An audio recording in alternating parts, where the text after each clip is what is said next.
Votre magazine, avec pharmashopdiscount.com, votre parapharmacie en ligne à prix cassé.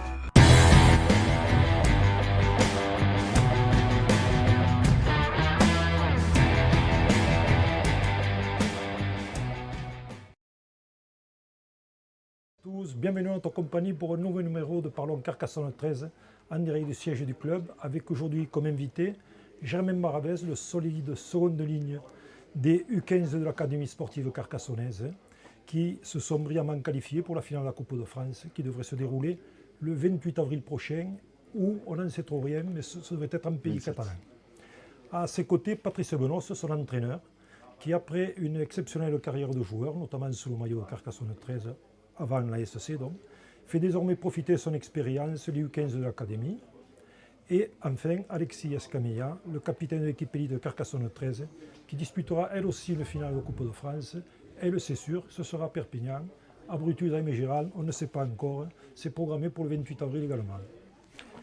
Germain, vous êtes donc un des joueurs des U15 de Carcassonne 13 qui vont disputer la finale de la Coupe de France de votre catégorie, dans le dimanche 28 avril. On va essayer d'en savoir un peu plus sur vous, de faire plus ample connaissance avec vous. Alors tout d'abord, quel âge avez-vous? J'ai 14 ans. Et un grand garçon pour 14 ans d'ailleurs. Oui. Grand par la taille et par l'âge. Dans quelle classe êtes-vous? J'imagine que vous êtes scolaire. Je suis en troisième, oui. Je suis en troisième au collège Joseph Delteil à Limoux. Ah, à Limoux, nous en reparlerons. Dans quelle classe êtes-vous, vous m'avez dit? Troisième. Troisième, hein. Parmi les élèves de votre classe, est-ce qu'il y en a qui opèrent sous les rangs de Limoux 13 peut-être? Non. Non. Pas dans ma classe. Pas de chambrage les semaines précédant le derby alors? Non. J'imagine. Ça va, ça marche bien les études? Oui, ça va. Oui, hein. Vous avez l'air d'être un garçon calme quand même et appliqué. Comment vous avez découvert le rugby à 13 ans? Avec mon père surtout et surtout à la télé aussi, j'ai regardé. Et puis ensuite, je suis allé voir des matchs Poma 13 et ça m'a donné envie de jouer. Ah, c'est à Poma 13 que vous avez eu vos premières aspirations trésistes, c'est bien. Depuis combien de temps jouez-vous à l'académie? 2 ans. J'ai commencé il y a 2 ans, oui, du coup. Au début, je crois savoir que les débuts étaient un peu difficiles parce que physiquement, vous vous attendiez pas à ce que ce soit aussi dur que ça, les entraînements. Un peu compliqué au début, mais après ça allait, voilà. J'ai été blessé l'année dernière, j'ai pas trop joué, mais cette année, je compte bien gagner la finale quand même. Oui, il y a eu beaucoup de turnover cette année au niveau des effectifs, ce que nous disait Patrice. Il y a beaucoup de jeunes comme Germain qui sont montés cette année. On y reviendra tout à l'heure. Est-ce qu'à un moment donné, justement, quand c'était dur pour les séances d'entraînement, vous avez peut-être eu un moment l'envie de laisser tomber? Oui, mais j'ai continué. Qui c'est qui vous a remotivé? Mon père. Ah. Il m'a donné envie de continuer et voilà. À quel poste vous jouez? Seconde ligne. Exclusivement seconde ligne ou vous avez des aptitudes pour votre poste? Non, seconde ligne, pas. Quel secteur de jeu vous préférez, attaquer ou défendre? Je préfère attaquer. Défendre, c'est trop. Un peu comme les deux là. Faut passer derrière. Mais oui, il joue derrière. Il faut qu'il défende. Votre jeune sœur, Rose, pratique elle le foot. Oui. Est-ce qu'elle aurait un tempérament pour jouer au rugby, vous pensez? Non. Au foot, elle se débrouille bien. Il y a un petit moment déjà qu'elle... Oui. Mais ça fait 2 ans aussi et ça va. Elle vous a pas donné le goût à vous de jouer au foot par contre, non? Non. À part le rugby, qu'est-ce que vous aimez dans la vie? Les jeux vidéo. Et voilà. Et la pêche. Ah, la pêche, oui. Quand oui. on est arrière-petit-fils d'armurier, c'est normal que la pêche, quand même, quelque part, ça vous parle. Hein. Patrice, oui. Bon, on ne va pas revenir sur votre immense carrière, ce serait trop long et vous n'avez pas trop le temps, vous m'avez dit. On est là pour parler des jeunes. Puisque c'est aujourd'hui l'entraîneur que nous avons le grand plaisir d'accueillir. Donc. Après votre carrière, par contre, vous êtes lancé en premier dans l'arbitrage. Pourquoi cette décision? Pour rester au contact du terrain, peut-être? Tout simplement parce que je me suis mis à arbitrer un jour des minimes et des cadets, ici à Carcassonne. Et puis je me suis emballé, ça m'a plu. Voilà, c'est un métier quand même assez difficile. Et puis après, au fil des week-ends, tout ça, j'ai bien travaillé, j'ai bien j'ai bien assimilé les matchs, tout ça, et j'ai fait une carrière de plus de 10 ans. Donc si j'ai fait tant que ça, 10 ans, plus de 10 ans d'arbitrage, je sais que quand même j'étais un passionné avant tout. Et puis voilà, mais après c'est quand même, je tiens à noter quand même que c'était très difficile quand même. Oui. Mentalement plus que quand tu étais joueur. Oui, j'imagine, oui. Voilà. J'imagine. Enfin, les joueurs vous aident peut-être qu'ils vous respectent un peu plus en étant ancien joueur. Comme j'étais ancien joueur, connu et reconnu. Comme j'étais ancien joueur, j'avais un respect quand même qui était assez conséquent par rapport à ça. Et puis mon arbitrage aussi m'a permis, parce que je communiquais beaucoup, j'essayais de communiquer un maximum avec les joueurs. Et un arbitre qui ne parle pas et bon qui... pour communiquer. Comment? Vous avez toujours été bon pour communiquer. Ouais. Non mais ça m'a permis aussi quand même où l'arbitrage est bien passé, quoi. Voilà. Votre première expérience d'entraîneur, vous l'avez eu finalement grâce à votre travail, puisque vous avez eu des heures de disponibilité, je crois, pour accompagner les plus jeunes, hein, c'est ça? Au niveau de la mairie, nous étions détachés le mercredi après-midi. Et on venait au stade, on était 2 ou 3 je crois d'éducateurs et on s'occupait des poussins, des premiers pas, voilà. Et on a fait pas mal une paire d'années. Ouais. Vous leur mettiez le pied à l'étrier, quoi. Tout à fait. C'était l'entraînement, c'est quand même quelque chose que vous aviez en vous, ça aussi, non, je pense. Alors, moins quand même, c'est parce que j'avais une petite... j'avais entraîné les minimes. Déjà. Vous aviez eu l'expérience. Juste après avoir terminé ma carrière de rugby. Et c'est vrai que quand même c'était l'âge, cet âge-là où tout ça, c'était quand même, il y avait tout le temps quand même des 2 ou 3 joueurs qui étaient un peu compliqués à gérer. Et l'arbitrage m'a quand même, j'étais quand même favorisé par l'arbitrage et j'ai pris cette voie-là. Cette saison, vous avez rejoint Fred Perraudot à la tête des U15. Oui. Comment s'est passé, pourquoi cet investissement à ce niveau-là? Vous avez été sollicité ou... Oui, je peux dire qu'il y a au moins 1 à 2 personnes qui m'ont quand même sollicité, qui m'ont donné envie de reprendre l'entraînement, notamment des U15. Je vais parler de M. Faro David. Voilà, notamment où il y a son fils qui joue avec Germain. Le papa de Maxime. Le papa de Maxime, tout à fait. Et Patrick Alberola aussi qui m'ont incité et ils m'ont convaincu pour que je prenne l'entraînement avec Frédéric Perraudot. Voilà. Michael Barthes aussi va pousser peut-être un peu. Et Michael Barthes que je connais très bien, avec qui j'ai joué. Aussi, le courant est bien passé avec lui, il n'y a pas de souci. Voilà. Donc cette équipe l'année dernière a été championne de France, donc c'est dur de prendre la relève quand on passe derrière, effectivement. Surtout où j'étais présent, oui. Et j'ai pris bien plaisir à regarder cette finale. Ils avaient fait un gros match, ils avaient mérité leur titre et franchement, je pense que je n'étais pas le seul où on a aimé cette finale. Voilà. Je vous dirais moi que j'ai bien aimé la demi-finale samedi.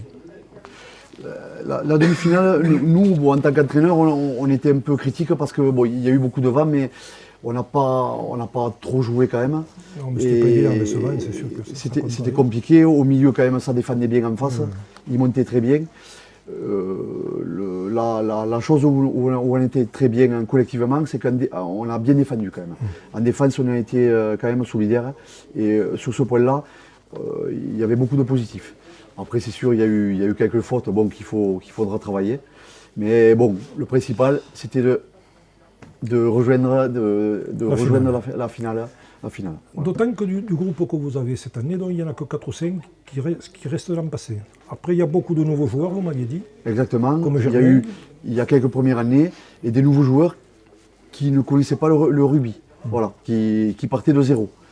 Et je peux vous dire que même en début octobre, l'effectif n'était pas complet. Et même on s'était posé des questions, voir ce qu'on allait faire, parce que 16, 17, c'est compliqué. Et puis bon, il y a eu 8 ou 9 joueurs qui sont arrivés. Et là, entre 20 et 25 joueurs, chaque entraînement, là quand même, il y a de quoi travailler. Et ceux qui sont venus vous rejoindre, c'est par le bouche à oreille, ou c'est des gars que vous avez sollicités, ou entre copains éventuellement? Je pense entre copains, des sollicitations, un peu de tout, quoi. Voilà. Puisque Germain est à vos côtés, qu'est-ce que vous diriez du joueur? Alors, Et puis du garçon aussi. c'est un joueur attachant, très timide, C'est de famille, Voilà. ça. C'est de famille. mais qui a un mois de ça, à peu près un mois, où lorsqu'il est revenu, bon, il a été blessé pendant un mois. D'ailleurs, je lui ai donné 2 ou 3 conseils avant qu'il revienne. Et d'ailleurs, il est revenu en bonne forme. Et là, ça fait, je vous dis, depuis un mois, je trouve un Germain qui a évolué dans le tempérament. Il est moins timide à mes yeux. C'est sûr qu'il a des progrès à faire, mais il a des attitudes qui me plaisent et franchement, il y a de quoi, il y a du potentiel. Il y a de la bonne volonté? Comment? Il y a de la bonne volonté? Oui. Bon. Pas de souci. Donc on ne s'arrêtera pas en si bon chemin, hein, Germain. Mm. Alexis, donc le 28 avril prochain, Carcassonne va disputer sa 29e finale de Coupe et va essayer de remporter un 17e succès. C'est quand même un beau palmarès, mais un beau palmarès, il faut continuer à le meubler. Ouais, c'est ça, je pense qu'on a fait ce qu'il fallait en demi-finale pour obtenir cette place. Et après, voilà, il faudra concrétiser ça effectivement dans 3 semaines contre les Ignans. C'est beau d'en arriver là, mais voilà, si on ne marque pas notre nom sur le trophée, dès l'an prochain, on nous aura oublié. Donc, Surtout voilà. que ça fait 5 ans que le trophée est à Carcassonne, Oui, puisqu'effectivement, il y a eu le Covid, donc la Coupe ne s'est pas jouée, donc on Il y a eu 2 finales l'a gagnées, conservée effectivement en 2019 et après en 2023. Sur ce match, donc, en demi-finale, Carcassonne a battu Saint-Estève 32-20, après une superbe entrée en matière, puisqu'il y avait 12-0, je crois, au bout de 10 minutes de jeu.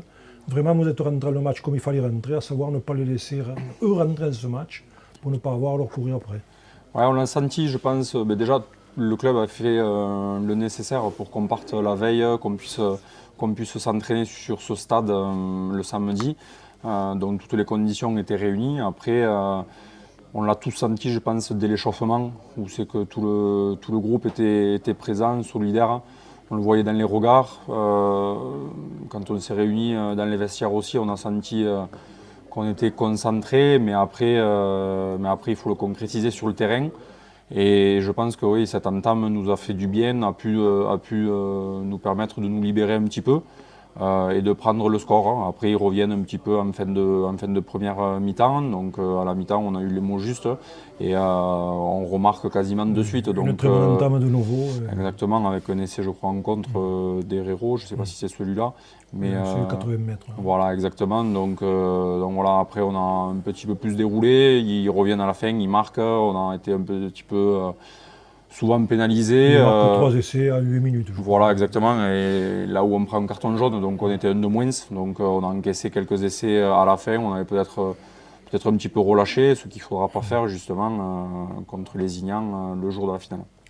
Oui, donc dans les premières minutes, c'est surtout Georges Gambaro qui s'est illustré puisqu'il a marqué 2 essais. Oui. Et vous-même, vous pouvez aggraver la marque à la réception d'une chandelle de Lucas. Là, il ne manque pas grand-chose. Ouais, le vent peut-être aussi. Une maladresse, une maladresse. Le coup de pied est très bien tapé. Malheureusement, je ne la prends pas, je fais en avant. Donc c'est vrai qu'on laisse des points là. Et après, sur le côté droit, on a vu qu'on perce 2 fois. Donc on l'a dit, quoi. Nous à gauche ils étaient mieux en place défensivement, on voyait qu'il n'y avait pas forcément de surnombre. Donc on a dit tant pis, on continue d'enfoncer ce côté droit. Et Georges dit, bon, on le fait sur une chevauchée où il ramasse un ballon dans nos 30 mètres. Et après sur des attaques placées, effectivement, voilà, on était plus en place à droite. Donc voilà, on s'était dit, on continue d'appuyer sur ce côté-là. Après en seconde mi-temps, on n'a pas trop eu de ballon, ça a été, voilà, on a beaucoup défendu. Oui, ça a été... Donc on a plus joué dans notre camp, le vent avait tourné un petit peu et voilà, quelques pénalités nous ont fait qu'on on a pas mal subi, on a pas mal joué sur notre terrain. Oui, il y a eu un peu d'indiscipline, à quoi vous l'attribuez par rapport aux autres matchs, des fois les autres matchs on surjoue un petit peu, on sent mal, alors que là non, ça a été carré. Non, là ça a été plus des fautes défensives, souvent des pénalités, une pénalité au 4e tenu pour un ralentissement, il y a Bastien, mon cousin, qui se fait pénaliser sur un rasant où il prend à vide, donc effectivement on repart sur des tenues supplémentaires. Max prend le carton jaune aussi sur une faute défensive. Donc là, ça a plus été en défense. Effectivement, d'habitude, on perd souvent des ballons sur des tenues ou lorsqu'on veut jouer un petit peu, on force la passe. Là, on ne l'a pas fait, mais voilà, en défense, on a pris quelques pénalités, des hors-jeux. Après, les essais viennent sur des coups de pied à suivre, mais ce n'est pas des essais construits. Ouais, on prend un essai sur un petit rasant qui est très bien joué, où il finisse l'action, et l'autre effectivement sur un jeu au pied, où c'est que là je crois qu'on était déjà à 1 de moins sur mon côté gauche, et on défend un de moins, et donc il y a 2 surnombres, un pied, un jeu au pied directement pour l'ailier qui est très bien joué, et l'autre sur une attaque placée où il trouve le centre, et le centre, moi j'ai un 2 contre 1 à défendre. Et j'essayais de jouer un petit peu entre les deux, et au final le centre la garde et on le plaque dans la butte et il marque. Parce que vous l'avez dit tout à l'heure, Carcassonne a beaucoup défendu, mais la défense a été solide puisque il y a eu ces 3 essais à la fin, sur les circonstances. Oui, bien sûr, on est un de moins après sur la défense. Au niveau de la gestion des tenues, vraiment vous avez été bien en place, vous les avez vraiment là. Chaque fois vous arrivez à 2 ou 3 et vous les avez pas laissés. On sait que cette équipe elle est joueuse, il y avait ils n'ont pas pu donner de rythme. Plein de jeunes, et on savait que s'ils commencent à mettre leur jeu en place, à avancer, on allait être sanctionné, peut-être pris de vitesse. Donc on a un pack qui devant est quand même costaud avec un banc de qualité.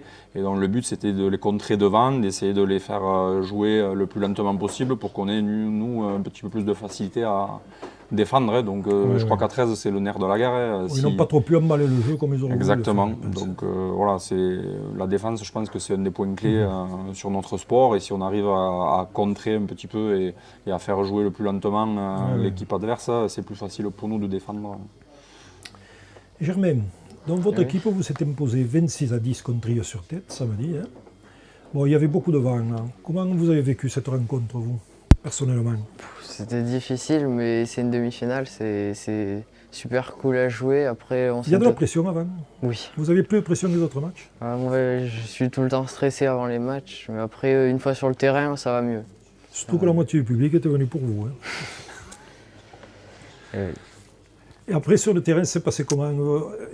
Justement, tout à l'heure, Alexis parlait du côté droit, du côté gauche. Vous jouiez sur le côté gauche, vous avez été peu sollicité par rapport à l'autre côté. Alors, peut-être que l'entraîneur nous en dira un peu plus, mais peut-être un peu de frustration de ne pas avoir touché un peu plus au ballon. Non, franchement, ça va. J'en ai pris pas beaucoup, mais... Mais comme il faut. Oui. Oui. Je pense que j'ai bien fait. Voilà. Vous confirmez, Patrice? Oui. Non, mais on a bien défendu. On n'a pas eu pendant un moment le ballon. On a juste quelques actions où on a concrétisé. C'est vrai que on s'est, à les 25 premières minutes, lorsqu'on a le ballon dans notre camp, en U15, chez nous, il faut vraiment 2-3 tenues et puis aller jouer chez l'adversaire. Essayer de faire un bon coup de pied. Mais avec ce vent, et avec ce vent, c'était un peu plus compliqué que d'habitude, mais surtout faire une montée défensive très vite, et pour essayer de faire rester l'adversaire chez lui, et lui faire commettre la faute. Mais c'est vrai que par rapport à samedi, contre lui, des fois il y a des fautes à droite, à gauche, il y a des fois où un côté et tu n'as pas de ballon. Mais il faut arriver même chez Anélie. Voilà. Après, il faut qu'ils apprennent aussi. On va y travailler. C'est que si on n'a pas d'un côté le ballon, il faut quand même des fois être disponible et essayer d'aller le chercher aussi. C'est ce qu'on évoquait tout à l'heure. Et voilà.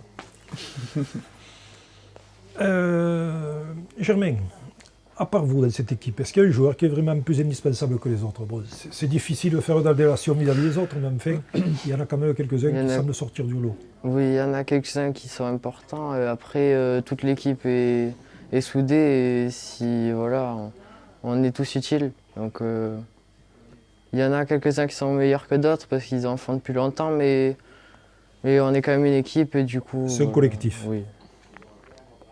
Voilà. De vos deux entraîneurs, qui c'est le plus sévère? C'est Fred Perraudot ou c'est Patrice Vanos? C'est Fred. Fred? Oui. Mais après, ils font ce qu'il faut et... J'ai vu une vidéo, il est meilleur pour les troisièmes mi-temps, il me semble. Il fait bien avec le porte-voix, là. Oui, moi, Ça me va de faire la vidéo qu'on a vue, ça me va si on fait pareil en Oui, finale. oui, tout à fait. Voilà. Vous suivez les matchs de l'équipe élite, Germain? Pas trop. À vrai dire, j'en ai. Vous connaissiez pas Alexis? Pas de près. Impressionné? Un peu quand même, mais bon, pas plus que ça. Enfin, quand vous serez à son niveau, vous serez moins impressionné. Vous verrez. C'est tout le mal que je lui souhaite. Dans vos rêves, est-ce que vous voyez joueur d'élite ou bien le rugby pour l'instant c'est un passe-temps? Non, je me vois pas trop être un joueur d'élite. Après, bon, je fais du rugby, voilà, mais c'est un petit peu un passe-temps, oui. Après, j'aimerais bien continuer quand même. Parce que Patrice, vous voyez ce qu'il vous reste à faire. Hein. C'est ça aussi. Ouais, ouais. Il Oui, faut les convaincre de de passer pas le les cap. perdre, de pas les Parce perdre. Voilà, c'est ça. que de nos jours, Parce que c'est vrai que c'est un cap 15-17, c'est là où ça se joue. Hein. de nos jours, il y a des joueurs comme Germain. Il faut les motiver parce qu'il y a d'autres D'autres sollicitations, d'autres sollicitations, d'autres choses. Il y a le progrès, la vie est très difficile actuellement. C'est compliqué, donc il faut les motiver parce que ce sport, pour évoluer au plus haut niveau, il faut travailler, s'entraîner et s'entraîner dur. C'est ce qu'on essaie de leur apprendre. Voilà. Et on va essayer jusqu'à la fin de saison pour leur faire gagner cette finale. Et puis pourquoi pas continuer bien sûr en championnat aussi, parce qu'on est qualifié. On compte sur vous. Voilà. Sur vous deux d'ailleurs. Germain, pour en terminer avec vous, on va faire un petit portrait chinois. C'est-à-dire que je vais vous poser une question, vous me répondez par un seul mot. Si je vous dis un animal, vous me répondez. le chien, Une ville. New York, C'était New York pour moi, vous avez juste voilà, ça s'est joué à rien. Un pays, la France, ça veut qu'on est pas mal quand même. Hein. Un plat, le le poulet au papa curry. cuisinier que vous n'avez pas manqué. Poulet au curry.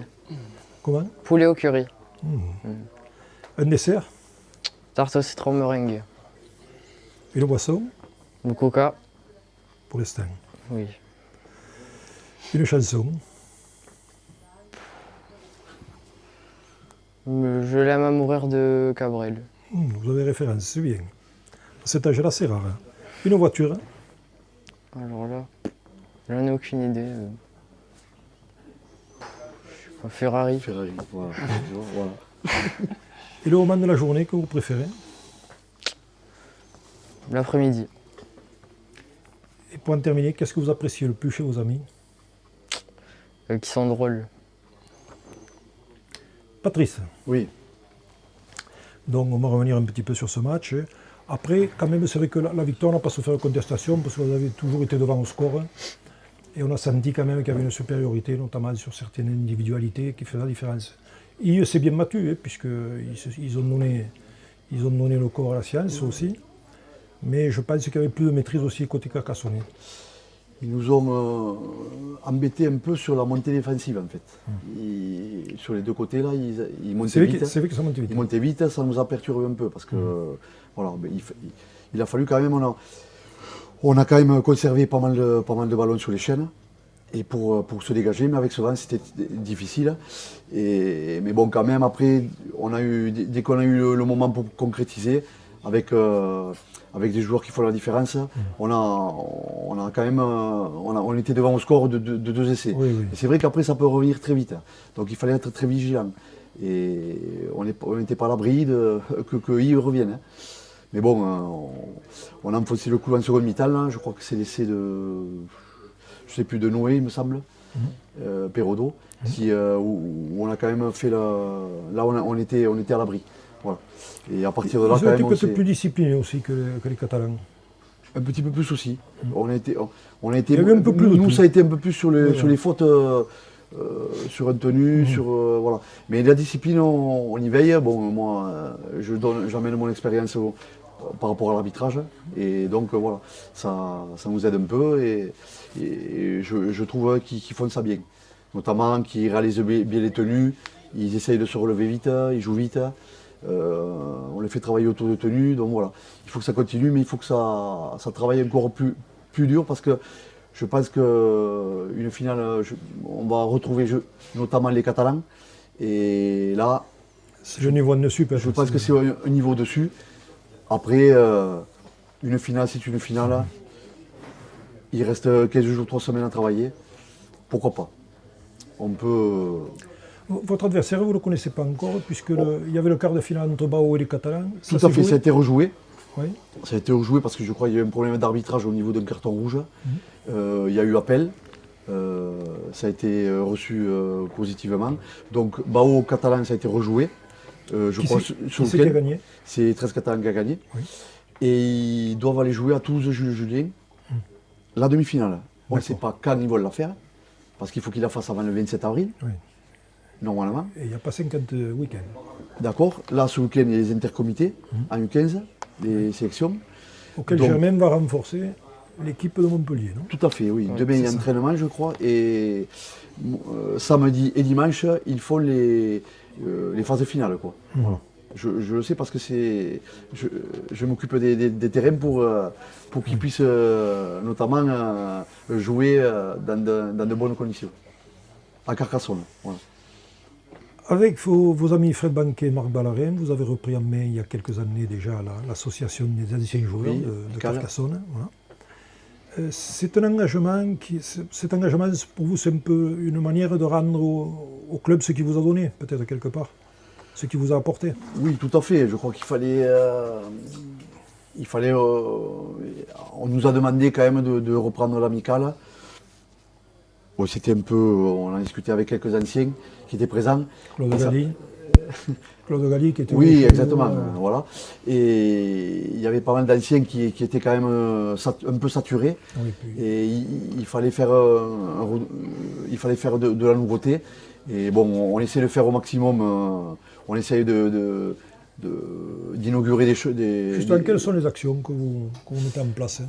Ben, déjà, au niveau des cartes, au niveau des cartes, on a essayé de renouveler quand même pas mal d'anciens de toutes les catégories. Vous en amenez beaucoup quand il y a des repas d'avant-match, tout ça. Je sais que vous. Sur une bonne occasion les de se repas avant retrouver. match, on essaie de regrouper pas mal de monde. Et bon, pour que le 13 quand même essaye de vivre encore plus, parce que là, on sent que quand même il y a du déclin et de nos jours, c'est pas facile. À retrouver du monde, à retrouver des vrais trésistes, et notamment parce que il y a pas mal de choses aussi ailleurs.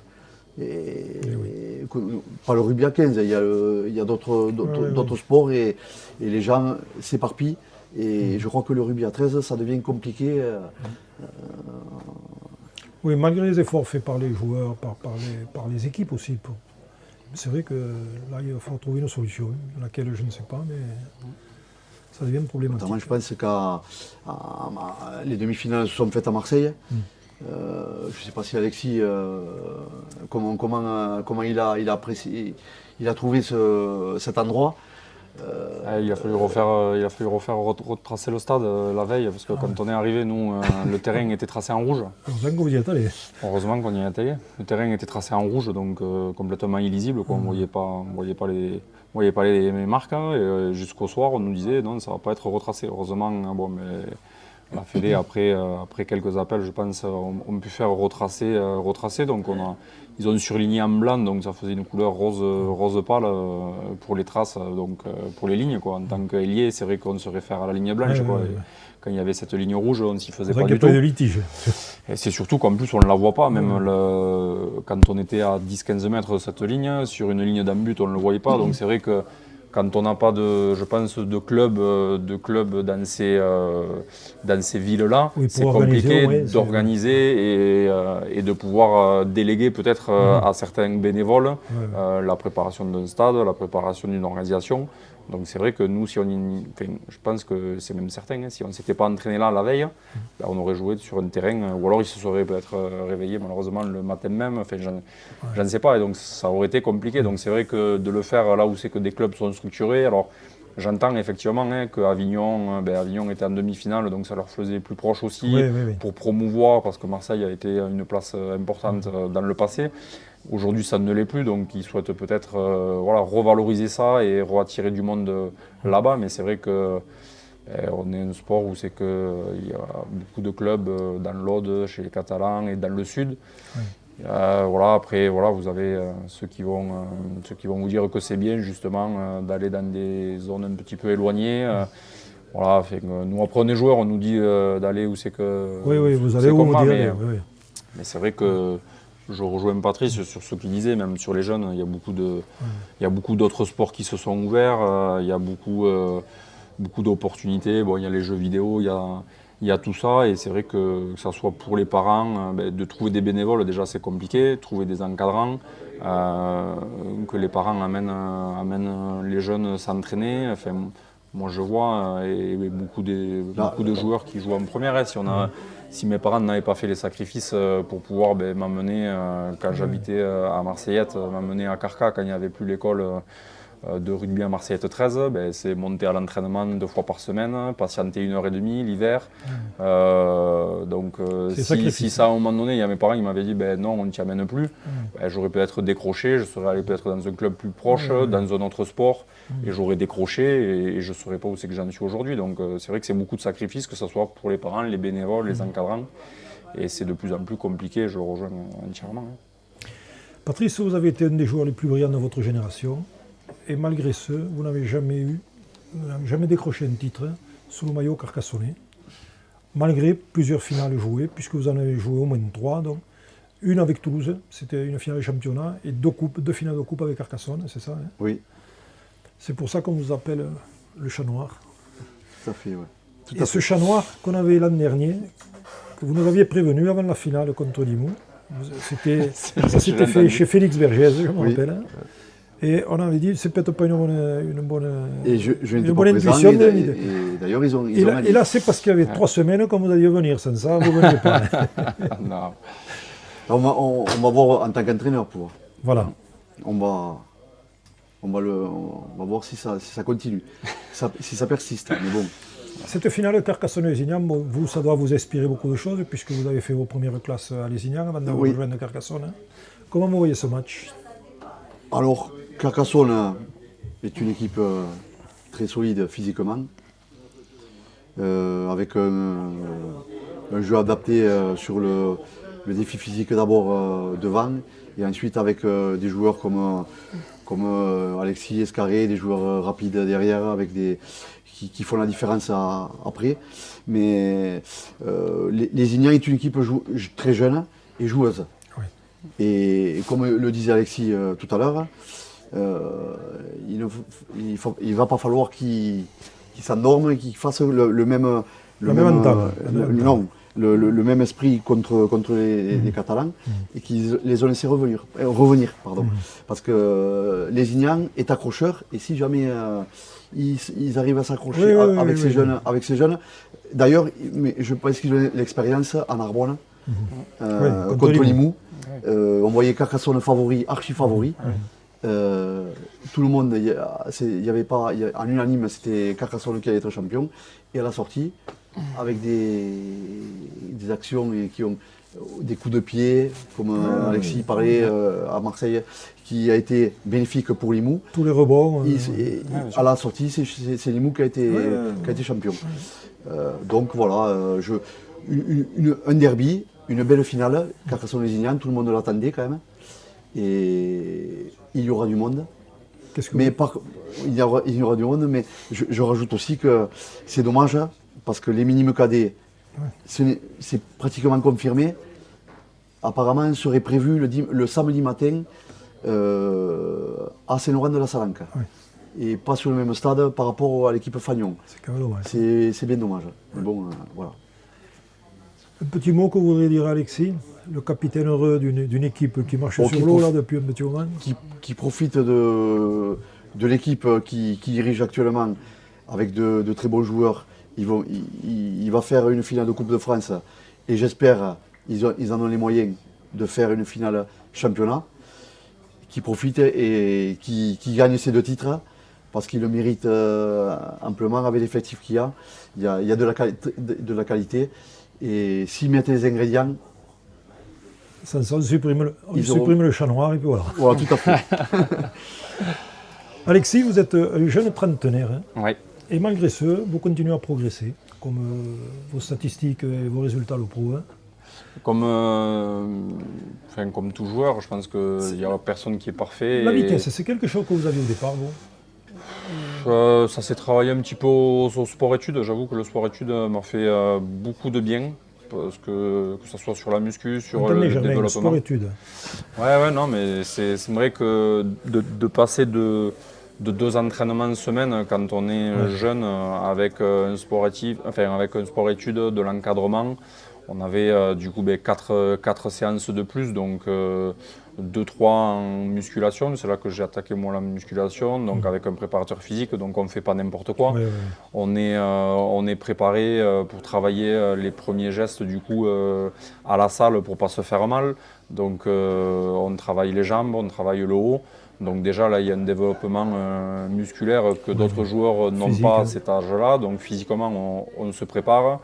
Les qualités physiques on les travaille en faisant 4 entraînements de semaine plus les 2 en club, forcément on travaille les passes, on travaille le plaquage, donc on se perfectionne. Donc cette période-là a été importante pour moi, et après je pense que voilà, dans ce sport-là il faut rester humble et personne n'est parfait, et on aura tout le temps à travailler. Je veux dire, même au Dragon Catalan, même en NRL, ils travaillent tous les jours pour pouvoir justement s'améliorer. Donc bien sûr que...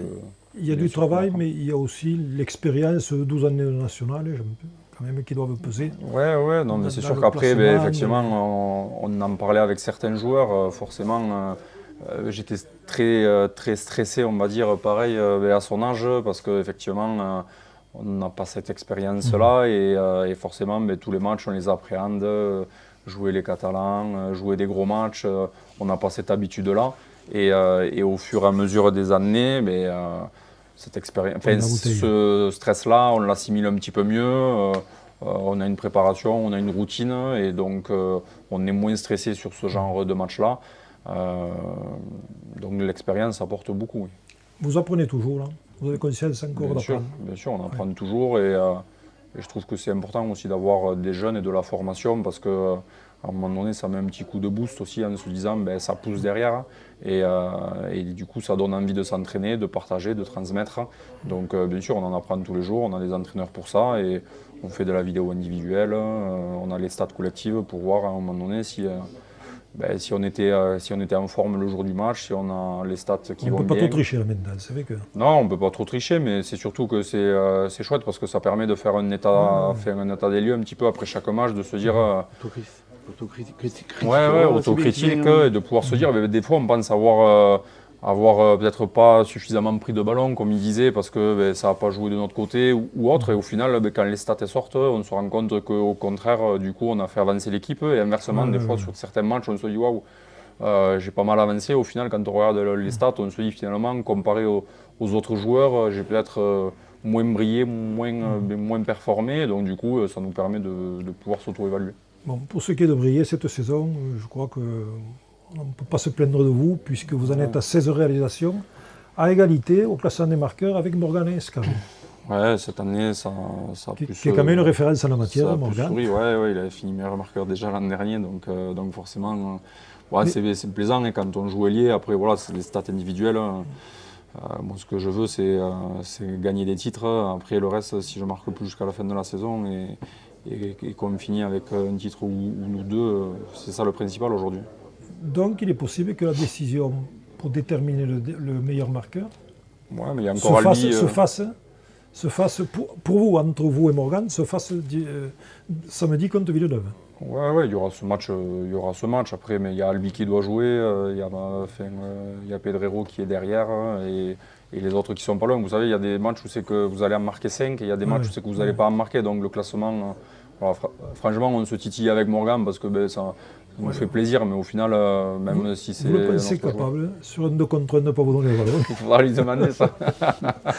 Il faudra lui demander, mais après, C'est vrai que ça fait plaisir de finir meilleur marqueur, mais voilà, je vous dis, on fait un rugby, on fait un sport qui est collectif. Autant que Carcassonne, là, pour le coup, meilleur réalisateur, meilleure défense, meilleure attaque. Ouais. Mais bon, je vous dis, nous, ce qui nous intéresse, c'est de marquer le nom de l'équipe sur un trophée et pas un nom de joueur. Enfin, en tout cas, je pense qu'on est tous assez humbles aujourd'hui pour pouvoir le dire. Ce match de Villeneuve a plus d'importance que ce qui pourrait paraître au départ, hein, puisqu'il peut encore déterminer la première place. Je sais pas, j'ai pas regardé les points, sincèrement, j'ai pas trop regardé, on était fixé sur... Carcassonne, il y a l'épaisseur d'une victoire ou d'une défaite. Là, on était fixé sur la coupe, c'est vrai que j'ai pas regardé le classement, je pense que les coachs vont nous le dire. Après, de toute façon, nous, le but, c'était forcément de ne pas perdre à la maison. On a perdu ici contre Albi et c'est important, voilà, dans 15 jours, on va jouer une finale. Le but, c'est de gagner samedi et de pouvoir engranger un petit peu de confiance et pouvoir peut-être travailler pour pouvoir s'améliorer. Quelle est la tendance du staff là? C'est de faire un peu tourner quand même? Je ne sais pas, parce que c'est vrai qu'on avait, là, pour objectif, on était tourné vers la coupe. Il y a eu quelques pépins physiques, donc on verra ce soir les pépins si certains ont passé certains examens médicaux.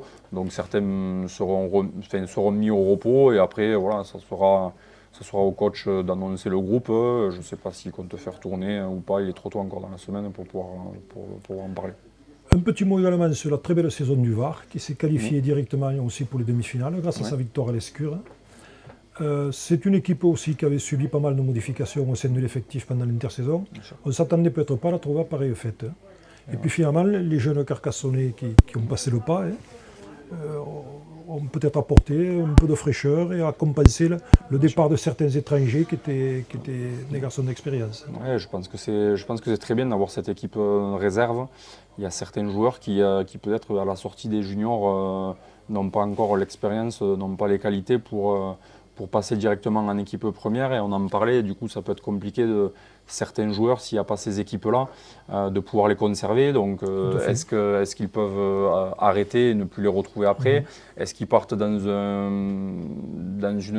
autre code ou même en rugby fédéral, par exemple, sur Poma ou autre, où après ça peut être compliqué de repasser en première. Je pense qu'ils peuvent s'en servir de tremplin. Ludo Artiga est passé par cette étape-là. Et puis c'est vrai qu'il y a moins d'étrangers, je crois qu'il n'y en a qu'un seul cette année. Donc je sais qu'ils ont une super groupe et ils sont pas mal entre Français, de plusieurs générations différentes. Donc il y a quelques anciens joueurs qui viennent apporter leur expérience aussi et ça permet aussi de pouvoir suivre et de pouvoir former ces jeunes qui peut-être un jour reviendront à Carcassonne 13. Alors pour en terminer, un petit mot que vous voudriez adresser à Germain? Moi je lui souhaite tout le meilleur pour la suite. Après j'espère que peut-être que c'est qu'une transition et qu'aujourd'hui le rugby à 13 est une part pour pouvoir se défouler et faire du sport. Peut-être qu'il prendra au jeu et que j'espère qu'il pourra continuer. En tout cas, voilà, le but c'est tant qu'il prend du plaisir, qu'il continue. Et je pense que la base au départ du sport à cet âge-là, c'est vraiment de prendre du plaisir avec des copains et de créer des souvenirs pour plus tard. Et bien voilà, j'espère Germain que le message est passé, que ça va vous encourager à persévérer dans cette voie avec autant de réussite que vos deux accompagnants là, parce que vous avez vraiment deux garçons de talent et marcher sur leurs traces, ce sera très bien.